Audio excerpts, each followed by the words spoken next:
बिस्मिल्लाहिर्रहमानिर्रहीम।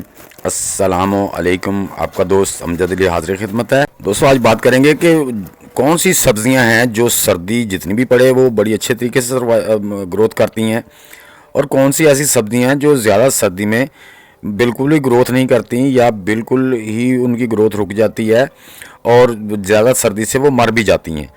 तो ये आज बात करेंगे कौन कौन सी सब्जियां हैं जो सर्दियों में मर जाती हैं और उनके लिए क्या करना चाहिए, उनको अपने गार्डन में कैसे रखना चाहिए कि हमारे पौधों की ग्रोथ भी ना रुके और उन पे फल भी बनना शुरू हो जाए।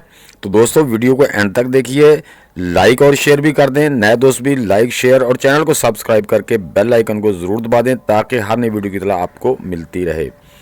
तो दोस्तों जैसे कि बंद गोभी है, फूल गोभी है, सलाद पत्ता है, ये सारी चीज़ें जो है ना, ये जितनी सर्दी पड़ती है उसमें बहुत अच्छे तरीके से सर्वाइव करती हैं, इन पे कोई इफ़ेक्ट नहीं होता है। तो हमारी मूलियाँ होती हैं तो ये भी, इसमें भी सर्दी को कुछ नहीं होता इनमें। धनिया है, ये भी ज़्यादा सर्दी पड़े तो और ज़्यादा होता है। इसी तरह पालक है तो ये भी इसी तरह सर्वाइव करती है। और हमारी जो पर्पल बंद गोभी है, यानी कि कोई भी उससे रिलेटेड की भी किस्में हैं, तो वो सारी सर्दियों में बड़े अच्छे तरीके से ग्रोथ भी करती हैं और सर्वाइव भी करती हैं। इसी तरह दोस्तों जो हमारा प्याज है ये भी सर्दी का है, सर्दी में माशाल्लाह बड़े अच्छे तरीके से ग्रोथ करता है। ब्रोकली है, ये भी सर्दियों में होती है तो ये भी सर्दी में बड़ी अच्छी ग्रोथ करती है। इन्हें ज़्यादा सर्दी या वो कोर भी पड़ने से कोई फ़र्क नहीं पड़ता। सैलड पत्ते पे भी कोई इतना असर नहीं होता, ये भी ज़्यादा सर्दी में बड़ा अच्छी तरीके से ग्रोथ करता है। तो और बहुत से स्पाइसेस हैं, जैसे मेरी ये ऑर्गेनो है, ये भी बड़े अच्छे तरीके से सर्दियों में सर्वाइव करती है। इसी तरह दोस्तों पुदीना ज़्यादा गर्मी में तो जो ज़्यादा गर्मी होती है उसमें ज़रा ख़राब होता है, लेकिन जैसे ही मौसम ह्यूमिडिटी वाला आता है ये बड़ी अच्छी तरीके से ग्रोथ करता है। और सर्दी में भी ये सारा साल चलता रहता है, सिवाय उन महीनों के जिसमें गर्मी ज़्यादा होती है, सख्त लू चलती है। बाकी सारी महीनों में जो हमारा पुदीना है, मिंट है, ये भी चलता रहता है। ज़्यादा सर्दी में भी इसे कुछ नहीं होता, ये माशाल्लाह बढ़ता रहता है। उसके बाद दोस्तों मेथी आ जाती है, कसूरी मेथी आ जाती है। ये भी जो है ना, जितनी ज़्यादा सर्दी पड़ती है उतना अच्छा सर्वाइव करती है। सरसों, पालक और हमारा जो साग होता है, सरसों होती है, ये भी जितनी सर्दी पड़ती है ना, वो ज़्यादा कोहर आ जाए तो फिर वो बर्फ़बारी टाइप होना शुरू हो जाए तो फिर ये इसकी ग्रोथ थोड़ी रुकती है, वरना ये भी माशाल्लाह सर्दियों में बहुत अच्छे तरीके से, ये सर्दी की सब्ज़ियाँ सारी। इसी तरह हमारे शलजम भी जितनी सर्दी पड़ती है उतने ही ज़्यादा वो अच्छी पैदावार देते हैं। तो ये देखें, मेथी भी माशाल्लाह सर्दी में बड़ी अच्छे तरीके से ग्रोथ करती है।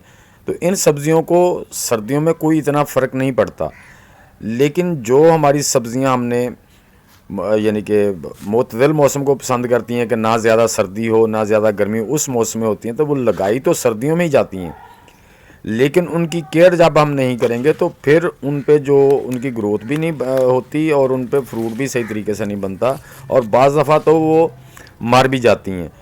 तो इसलिए हमें अपनी उन सब्ज़ियों को देखना ज़रूरी है जो मुतदल मौसम में होती हैं, दरमियाने मौसम में ग्रोथ करती हैं और दरमियाने मौसम में फल देती हैं, ना वो ज़्यादा गर्मी में फल देती हैं और ना ज़्यादा सर्दी में देती हैं, लेकिन उनकी प्लांटिंग सर्दी में की जाती है। तो सर्दी से उन्हें बचाना है। जैसे कि ये देखो दोस्तों, बैंगन के पौधे हो गए, मिर्च वगैरह के पौधे हो गए, टमाटर के पौधे हो गए, शिमला मिर्च, ग्रीन चिल्ली, चप्पन कद्दू होता है, वो भी अभी सर्दियों में अभी लगाया जाएगा। क्यों, जैसे ही जनवरी ख़त्म होगा, फरवरी आ जाएगा, सर्दी कम हो जाएगी तो उस पर फ्रूट आना शुरू हो जाता है। मार्च अप्रैल में उसके 2 महीने होते हैं फ्रूट देने के, उसके बाद मई में वो ख़त्म हो जाते हैं। तो इसी तरह दोस्तों टमाटर भी ऐसे ही है। टमाटर को अगर आप सर्दियों में शेड नहीं देंगे या टनल में नहीं लगाएंगे तो वो उनकी ग्रोथ भी रुक जाती है, उन पर जो फ्रूट बनता है वो बढ़ता ही नहीं है, अगर बढ़ जाए तो वो पकता नहीं है। तो इसलिए उस पर शेड होना ज़रूरी है। बेहतर तो है अगर आप टनल बना सकते हैं तो टनल बनाएं। टनल के अंदर जो हमारी यानी कि जो सब्ज़ियां हमें मिलती हैं जाके मार्च अप्रैल में, मई में, तो वो टनल के अंदर हों तो इंशाल्लाह वो सर्दियों में ही यानी कि फल देना शुरू कर देती हैं। तो अगर टनल नहीं है तो दोस्तों जिस तरह मैंने ये देखें आप, इस पे ऊपर शेड बना दिया, टमाटर के पौधे नीचे रखे हुए हैं, बैंगन के रखे हुए हैं, शिमला मिर्च के रखे हुए हैं, और कुछ पौधे मैं जो अभी लगाने हैं जिसमें मैंने ग्रीन चिल्ली, शिमला मिर्च की सारी किस्में हैं, उसमें टमाटर की और पनीरी लगानी है मैंने। इसके अलावा मैंने करेले, कद्दू और उसके चप्पन कद्दू, इसके अलावा और भी जो सब्ज़ियां हैं वो सारी मैंने, वो इंशाल्लाह जल्द वीडियो आपसे अपलोड करूंगा। उसके लिए मैंने एक बाकायदा मिनी टनल बनाया है जिसमें मैं उन्हें लगा के ग्रो करूंगा और उसी में रखूंगा, तो या फिर उसको अगर बड़े पॉट में भी शिफ्ट करूँगा तो फिर भी मैं उसको शेड दूंगा, उसको टनल बना के उसमें रखूँगा।